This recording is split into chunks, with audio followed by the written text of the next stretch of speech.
An all-female reboot of the classic 80s movie Ghostbusters?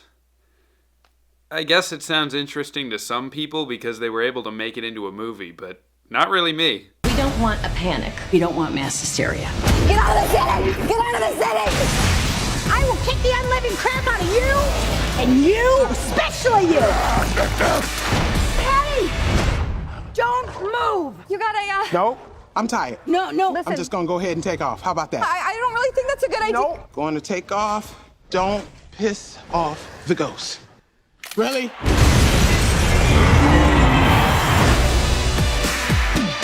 So Ghostbusters is directed by Paul Feig, and it stars Kristen Wiig, Melissa McCarthy, Leslie Jones, Kate McKinnon, as well as Chris Hemsworth. Just getting into what I thought about Ghostbusters overall, I thought it was fine, which is actually a lot better than I thought it was going to be. I really went into this movie having no expectations, thinking it was just going to be a disaster, and came out thinking, okay. So I've never really been a huge Ghostbusters fan. I used to watch the movies when I was a kid, and I really did enjoy them, but it wasn't like this lifestyle like Star Wars or Harry Potter or Lord of the Rings where I just like couldn't get enough, and it was just like literally my life. Ghostbusters was just kind of like, it was a part of my childhood, a part of my life, but it wasn't something that was just like, oh my god, I love this more than anything in the whole wide world. So this was one of the many reboots coming down the pipeline lately that I was really not excited for at all, because not only is it not a sequel, but it had almost no endorsement from the original cast and crew of Ghostbusters. And it really seemed as if this movie had nothing going for it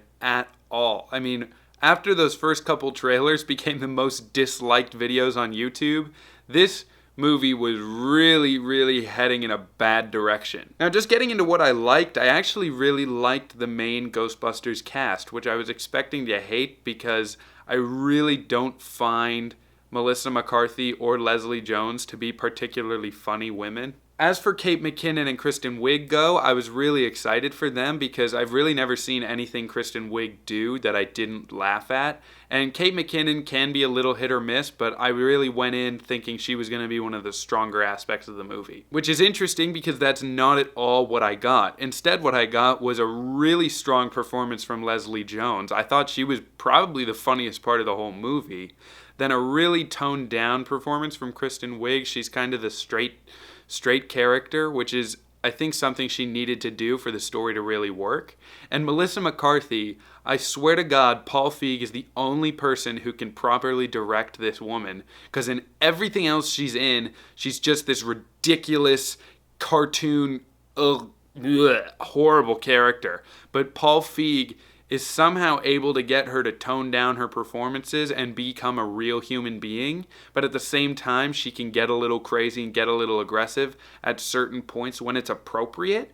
And I thought Melissa McCarthy worked wonders in this movie. She was perfect. Now, if you'll notice, there's one cast member I have yet to mention, and that is Kate McKinnon.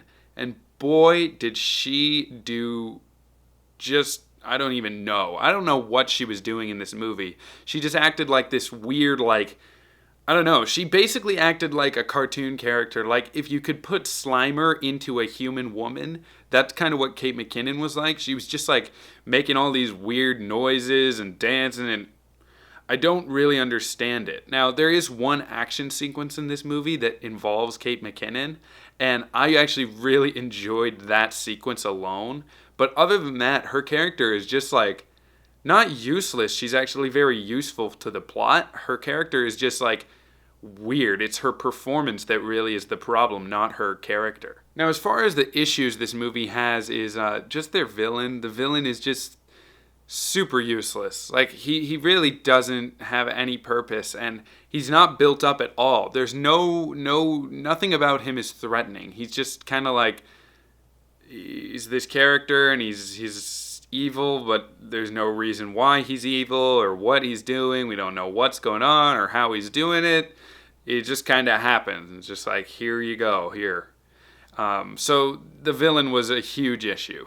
As far as Chris Hemsworth goes in this movie, his character, his name is Kevin, who becomes the Ghostbusters receptionist, is very bland and basic, which is kind of the point. He's supposed to be just dumb, but you hear that he's a dumb character, but you don't really realize until you see him just how dumb he is. Like, it's to the point that a human being could literally not survive if they were as dumb as Kevin in this movie.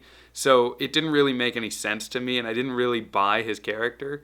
Now, granted, there are still some very funny moments with his character, especially involving his relationship with Kristen Wiig.